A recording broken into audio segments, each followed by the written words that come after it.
Hello dear student, welcome to online class subject geography. मैं Ajay sir. हाँ तो बच्चों, हम बात करते हैं आज के टॉपिक की। हमारा 8वां चैप्टर चल रहा है ज्योग्राफी का, जिसका नाम है प्राथमिक व्यवसाय। और प्राथमिक व्यवसाय में हमारा जो टॉपिक चल रहा है कृषि और कृषि के प्रकार। तो हम आज पढ़ेंगे 8वें प्रकार की कृषि, जिसे हम ट्रक कृषि के नाम से जानते हैं। तो देखिए बच्चों, ये ट्रक कृषि नाम से ही जैसा मालूम है, तो ट्रक कृषि क्या है? एक प्रकार की नवीन कृषि तकनीक है। तो देखिए, ट्रक कृषि यह भी विशिष्ट प्रकार की कृषि है, स्पेशल प्रकार की, जिसमें साग सब्जियों की कृषि की जाती है। इसमें किसकी कृषि की जाती है? साग सब्जियों की। इन वस्तुओं को प्रतिदिन ट्रकों में भरकर निकटवर्ती नगरीय बाजारों में ले जाकर के बेचा जाता है। यानी जो साग सब्जी होती है उनको प्रतिदिन ट्रकों में भर करके अपने नगरीय, जो आसपास के नगरीय बाजार हैं, उनमें ले जाकर के बेचा जाता है। बाजार से कृषि क्षेत्र की दूरी इस बात पर निर्भर करती है कि ट्रक द्वारा रात भर चलने में कितनी दूरी तय होती है। कहने का मतलब यह है कि कृषि क्षेत्र से साग सब्जियों को बाजार तक पहुंचाने के लिए इस कृषि में दूरी निर्भर करती है। जो ट्रकों के द्वारा रात भर चलने से कितनी दूरी तय करती है, इस पर निर्भर करता है। इसलिए इस कृषि का नाम ट्रक कृषि रखा गया है, क्योंकि इसका ज़्यादातर इस कृषि में जो ट्रकों का उपयोग है वो सबसे ज़्यादा होता है, इसलिए इसे ट्रक कृषि के नाम से जाना जाता है। सर्वप्रथम इस प्रकार की कृषि के जो शुभारंभ हुआ, यानी शुरुआत हुई, वो यूएसए में हुई थी, ये संयुक्त राज्य अमेरिका। तेज़ी से बढ़ते महानगरों और औद्योगिक क्षेत्रों में ज़्यादातर क्या है, वर्तमान में नगरीकरण बढ़ रहा है, और नगरीकरण बढ़ रहा है तो महानगर और औद्योगिक क्षेत्रों में तेज़ी से वृद्धि हो रही है। उनमें ताज़ी सब्जियों की मांग अधिक होने के कारण इस प्रकार की कृषि तेजी से प्रसार हुआ है इस कृषि का। तो ट्रकों के माध्यम से दूर दराज नगरीय क्षेत्रों में या नगरीय क्षेत्रों में या औद्योगिक क्षेत्रों में ट्रकों की सहायता से ताज़ी सब्जियां पहुंचाई जाती हैं, इसीलिए इसका नाम क्या है? ट्रक कृषि।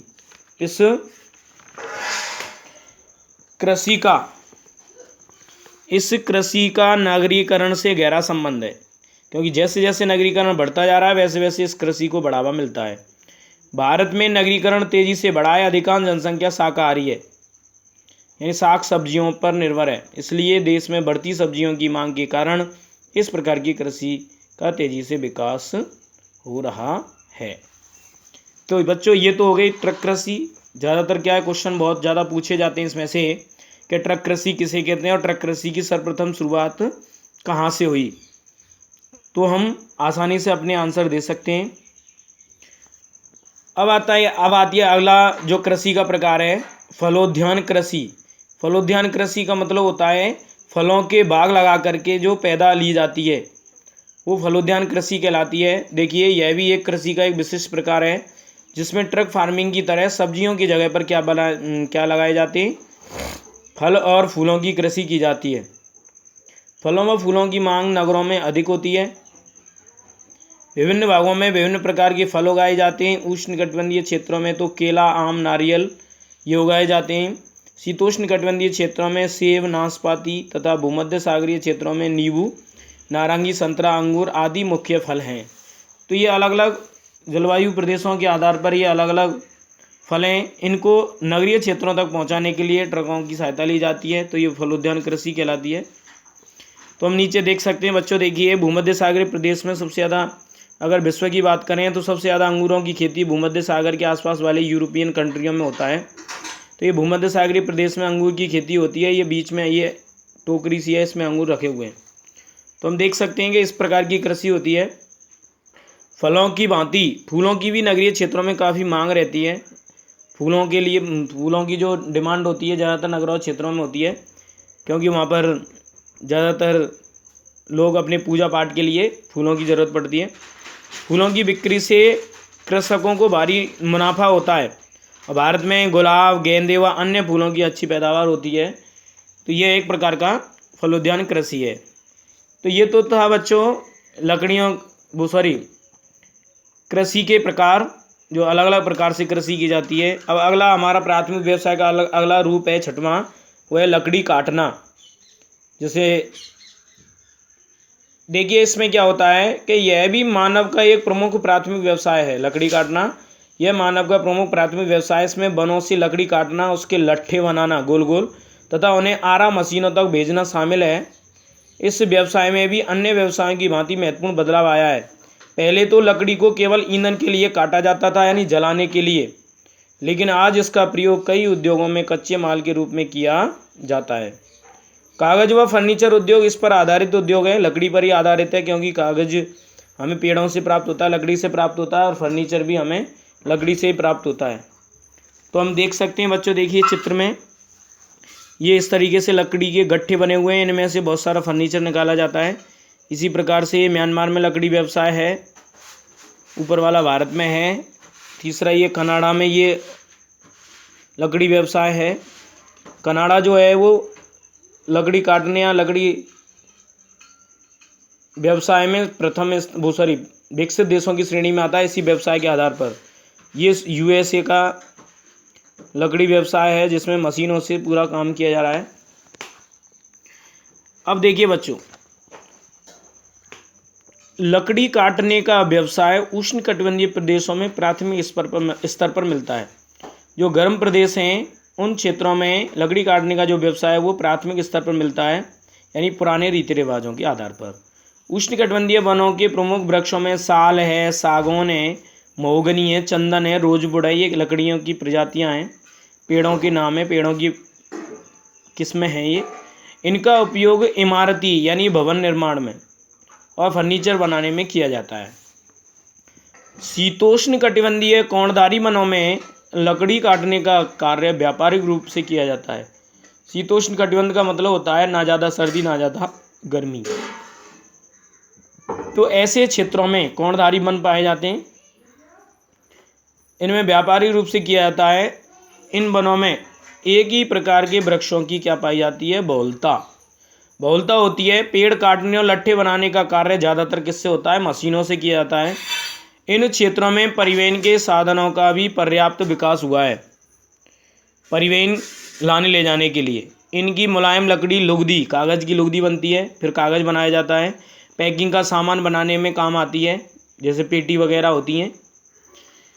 व्यापारिक स्तर पर लकड़ी काटने का कार्य कनाडा, नॉर्वे और फिनलैंड और संयुक्त राज्य अमेरिका में किया जाता है। व्यापारिक दृष्टि से लकड़ी की बढ़ती मांग के कारण आज संपूर्ण विश्व में वनों की अंधाधुंध कटाई हो रही है, एक समस्या हो रही है ये।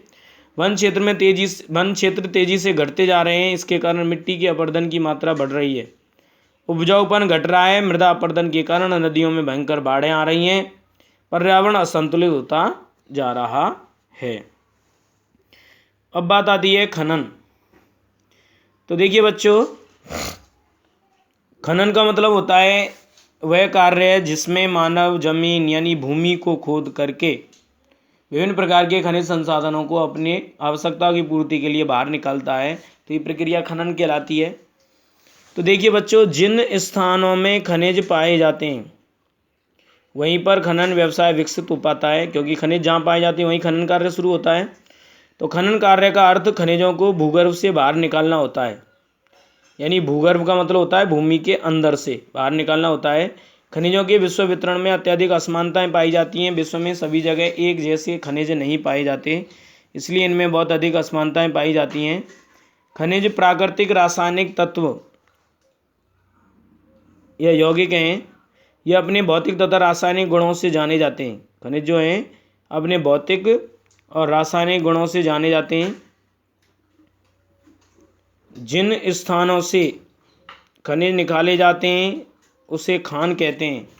कहने का मतलब जिस स्थान से जो खनिज निकाले जाते हैं, जिस स्थान में खोद करके, उसे क्या कहते हैं? खान। क्या कहते हैं? खान। मानव विकास के इतिहास में खनिजों की खोज कई अवस्थाएं देखी जा सकती हैं, जैसे पाषाण युग, पत्थर का युग, ताम्र युग, तांबे का युग, कांस्य यानी कांस्य का युग, लोह युग यानी लोहे का युग। आजकल हम इस्पात युग में रह रहे हैं, यानी लोहे का उपयोग ज़्यादा हो रहा है। प्राचीन काल में खनिजों का उपयोग औजार बनाने और हथियार बनाने तक ही सीमित था। प्राचीन काल में खनिजों से क्या बनाए जाते थे? हथियार और औजार। इनका वास्तविक विकास तो औद्योगिक क्रांति के पश्चात ही हुआ। 17वीं शताब्दी में इंग्लैंड में सबसे पहले औद्योगिक क्रांति हुई, उसके बाद ही इनका विकास प्रारंभ हुआ। निरंतर इनका महत्व बढ़ता जा रहा है। आज किसी भी देश की सभ्यता और आर्थिक जीवन का मापदंड खनिजों के उपयोग की मात्रा ही है, क्योंकि यह उद्योग व्यापार जगत की धुरी है। खनिज उद्योग जो है ये व्यापार जगत की धुरी है, या किसी देश की प्राकृतिक संपदा होते हैं, उनमें लोह धातु सबसे उपयोगी है। कोयला व पेट्रोलियम शक्ति का आधार स्तंभ है। कोयला व पेट्रोलियम जो है वो शक्ति यानी ऊर्जा के आधार स्तंभ है। ये अनेक लोह, पूरक और अलोह धातुएं किसी भी राष्ट्र के औद्योगिक विकास के लिए आवश्यक हैं। देखिए बच्चों, ये भारत में कोयला खनन हो रहा है। इस तरीके से कोयले की खान है ये, यहाँ से मजदूर निकाल रहे हैं कोयले को। इसी प्रकार यूरोप में भी कोयले का खनन हो रहा है, कुछ मशीनें, कुछ लोग लगे हुए हैं श्रमिक। इसके बाद में अफ्रीका में तांबा खनन हो रहा है। देखिए, तांबे को खोदा जा रहा है ज़मीन के अंदर से।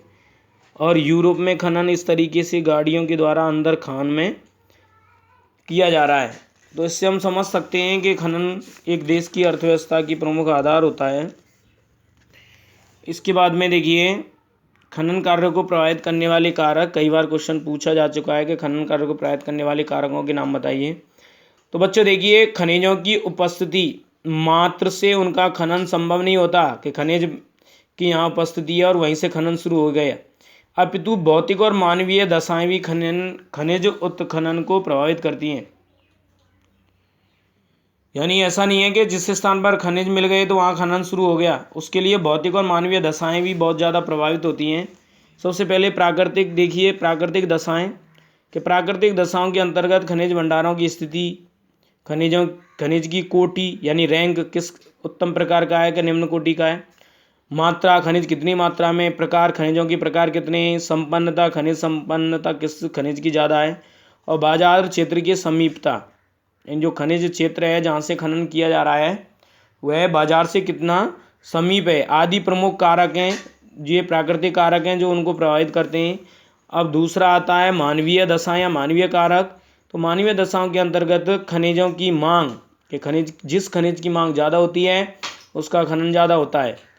यातायात की सुविधा, खनिज संसाधनों को बाजारों तक पहुंचाने के लिए परिवहन का होना जरूरी है।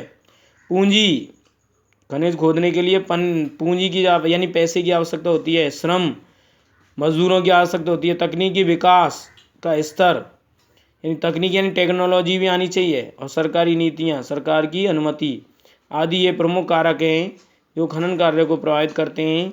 बाकी का बच्चों कल पढ़ाएंगे खनिजों की विशेषताओं से। धन्यवाद। कल पढ़ाएंगे बच्चों, ठीक है, ओके।